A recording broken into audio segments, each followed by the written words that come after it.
Well, I think it's a great opportunity to talk about Apple's retail operations. A lot of the time we're talking about iPhones or iPads or what Apple's next big thing will be. But the retail footprint that this company has is absolutely massive. I mean, here's a part of the business that generated more than $4 billion in revenue in the last quarter alone. There are now more than 400 Apple stores around the globe. That number continues to climb and climbing in markets that are so important, like the Chinese one.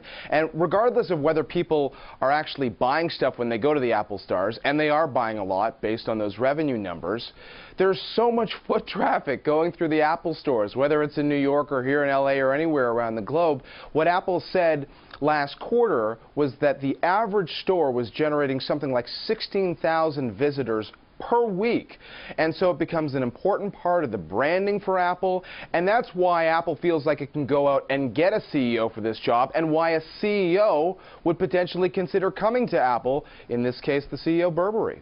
That's right, Ready? because she's gone from running her own company to now working for someone else, so it's got to be a really attractive proposition for her. John, just stay with me for a moment. I want to bring in Gilbert Harrison, the chairman and founder of Financo, an investment bank focused on the global retail business. And Gilbert, you know Angela very well, and you've known her for, in fact, the last 20 years. So tell us, why would she take this job?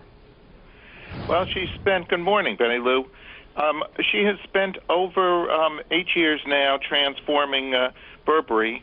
She took it over from Rosemary Bravo that really brought that business back from the brink.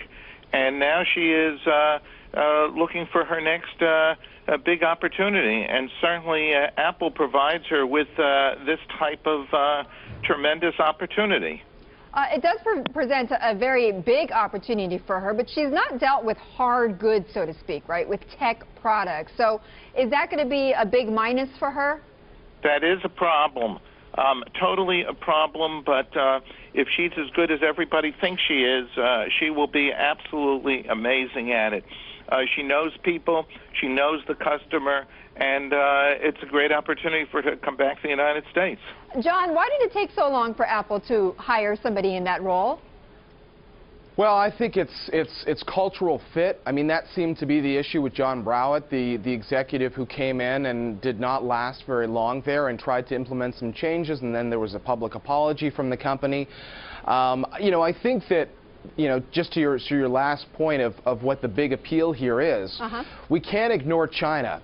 Apple is eager to double its store count in China over the next couple of years, and here is someone who has made her name at Burberry through expanding the business in the Chinese market. So even if she may have less experience with tech products, she knows such an important market. We know Apple, even with its latest devices.